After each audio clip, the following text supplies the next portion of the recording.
Fala pessoal, Hugo, como é que tá? E aí, Tranquilo? Lucas? Tranquilo. O mercado aí tá com bastante indefinição, dá para falar, né? Na semana passada, inclusive, teve a situação do Copom, um pouco de decepção aí pro mercado. O pessoal que está nos assistindo aí, certamente os traders aí também viram, o mercado mais de lado, muita indefinição, até na parte externa. Queria que tu comentasse um pouquinho inicialmente aí o que ocorreu aí pro mercado que foi importante nessas últimas semanas.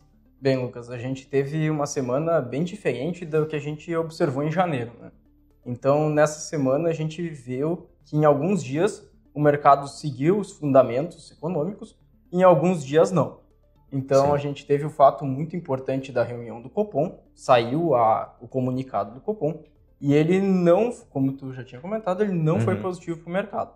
Então, tem essa separação da balança de riscos entre os riscos altistas e os não altistas com a inflação, e o Copom, acho que o mercado esperava uma resposta melhor do Copom para os preços dos ativos do que o que veio. Sim, diferente aí, talvez da última reunião, existiu essa diferença. Exatamente, porque o principal foi a situação diferente que a gente se encontrava, né?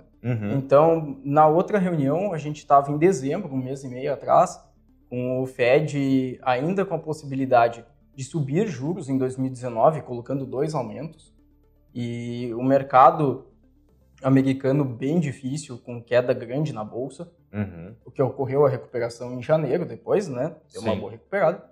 Mas o que a gente tinha era a situação difícil e os balanços de riscos ainda assimétrico para o lado positivo da inflação.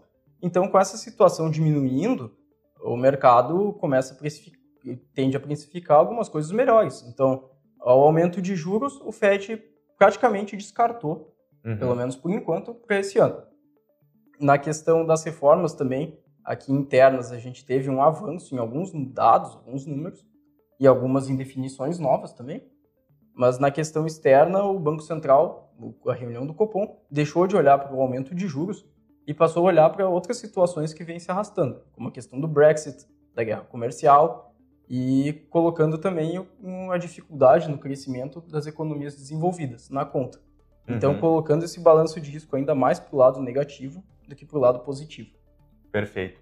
Pensando um pouquinho, olhando para frente, nas próximas semanas, até na semana que vem, a gente está vendo aí que a reforma da Previdência ainda está esperando muito o Bolsonaro, que é ele que vai bater o martelo no final das contas, né? Está ainda no hospital. Exatamente. É um dos pontos, né? Também a própria guerra comercial ainda tem essa indefinição. Teve feriado aí na China, como até tu havia comentado antes da gente iniciar, né? Teve feriado na China, ficou algumas definições lá para o fim de março, quer dizer, o mercado vai se arrastando, então são pontos importantes que vai, vamos dizer assim, não vão ser deixados de lado, mas acabam influenciando o mercado para a gente estar num movimento não direcional. Exatamente. Então, esses movimentos são muito importantes e a gente pode ver que as definições, como a do Bolsonaro, elas causam pavor no mercado, né?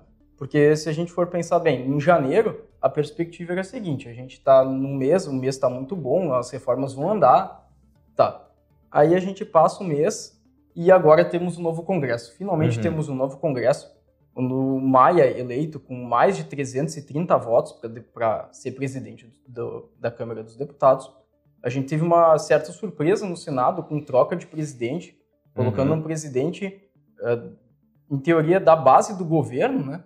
Então, ou seja, esse ponto poderia até mesmo pelo próprio comunicado do Copom ter dado uma aliviada nesse risco, e ele não foi tocado ainda. Então, talvez venha alguma especificação melhor na ata, que sai amanhã, mas a gente ainda não viu esse resultado. Com relação aos mercados, então, a gente percebe realmente essa andada de lado, porque essas indefinições aumentam. O Bolsonaro ainda não saiu do hospital, e ele que vai ter que bater o martelo em relação a qual proposta nós vamos ter da Previdência. E os políticos cada vez se mostram mais dispostos a votar a favor, a princípio. Então, temos essa notícia boa, só que ao mesmo tempo é que nem tu pediu uma comida. Tu gosta de hambúrguer? Tá, eu gosto. Tá, mas se o hambúrguer não for de carne bovina, for de soja, tu gosta? Eu não sei.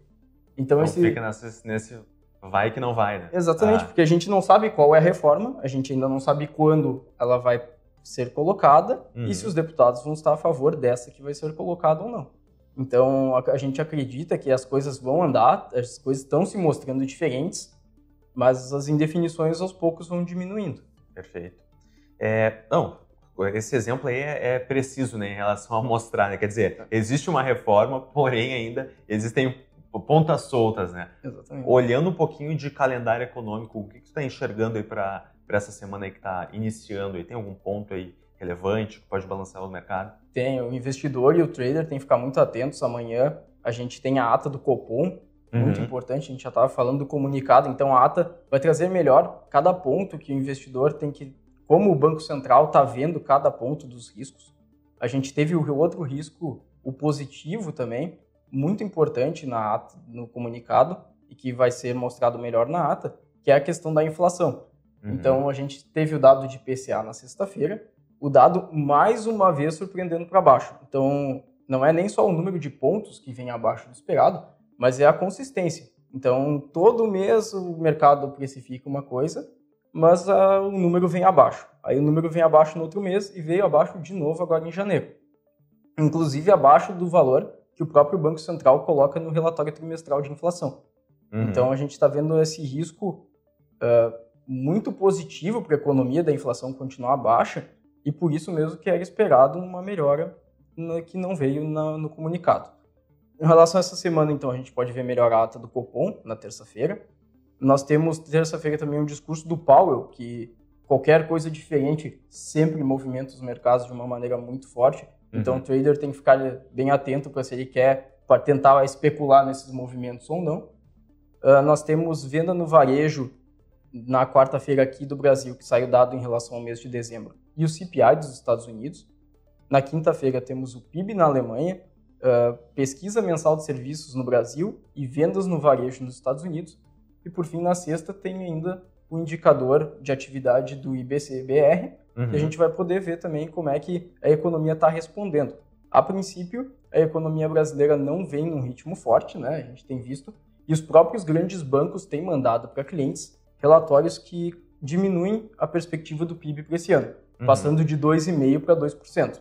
Sim. Então, isso a gente já vinha falando aqui no Projetando a Semana desde o ano passado, vem acontecendo, e o investidor que está ligado vai poder tirar proveito dessas informações para fazer os melhores investimentos. Melhores investimentos, perfeito. E olhando um pouquinho, o que tu enxerga assim, para a Bolsa, para câmbio, pode dar uma movimentada dessa semana, na tua visão, para juros também, como a gente gosta de falar, né? Para essa semana existe existe sempre, a projeção sempre é livre, né? Mas claro que existe algum fundamento aí para uma movimentação muito atípica, tu acha aí, para a Bolsa, câmbio e juros? Acho que muito atípica não. A gente tem algumas coisas que talvez ainda não entraram na conta, o investidor tem que ficar atento. Um é a temporada de balanço nos Estados Unidos. Sim. Nos Estados Unidos, os balanços já saíram da maior parte das empresas. Ao contrário do terceiro trimestre, nós tivemos lucros melhores nas empresas, mas várias relatando redução nas projeções de lucro. E o mercado ainda muito nessa questão do shutdown e da guerra comercial, talvez não tenha precificado isso ainda. Com relação à Bolsa, câmbio e juros, as notícias, a princípio, vai demorar um pouquinho mais para andar. Acho que a tendência é ficar um pouco mais de lado ainda, justamente por causa dessas questões. A gente estava comentando. O principal assunto no Brasil é a reforma da Previdência. E a gente está vendo que as coisas estão atrasadas. A princípio, parecem questões mesmo de negociação, do Bolsonaro não estar presente, ele que deveria estar, digamos, capitaneando ali essa reforma. Então, na falta de novas notícias, o mercado acaba fazendo o que nem fez semana passada na sexta. Na sexta-feira a gente teve um IPCA positivo, o juro começou com preços maiores o dia e logo depois isso foi terminado. Então, o mercado acaba olhando muito para as incertezas e voltando a atenção a esses pontos não resolvidos. Então, acho que para andar, as coisas tendem a melhorar ao longo do ano, mas talvez demore um pouquinho mais ainda. Não nesse momento. Os 100 mil pontos dá para dizer que ainda pode não ser essa semana. É provável que não seja, né? A gente tem visto um recuo da Bolsa aí para uns 95, por causa de 95 mil. E o investidor, acho que ainda, tomara que a gente veja a Bolsa a 100 mil ou mais esse ano, mas acho que tem que tudo aos seus passos. E, claro, se surgir alguma nova notícia muito positiva sobre a Previdência, a gente pode ter certeza que as coisas começam a andar de novo. Perfeito. Então tem que ficar ligado, pessoal, como a gente comentou aí, o Hugo bem comentou, a Bolsa aí tende ainda a ficar nesse imbróglio, vamos dizer assim, né? Tende a ficar um pouco mais consolidada diante das notícias. Hugo, valeu pela presença. Valeu, Lucas. Galera, fiquem sempre ligados que a gente está aí toda segunda-feira para estar trazendo para vocês esse conteúdo, para vocês ficarem preparados e ligados aí no trading e nas suas operações. Um abraço e até mais.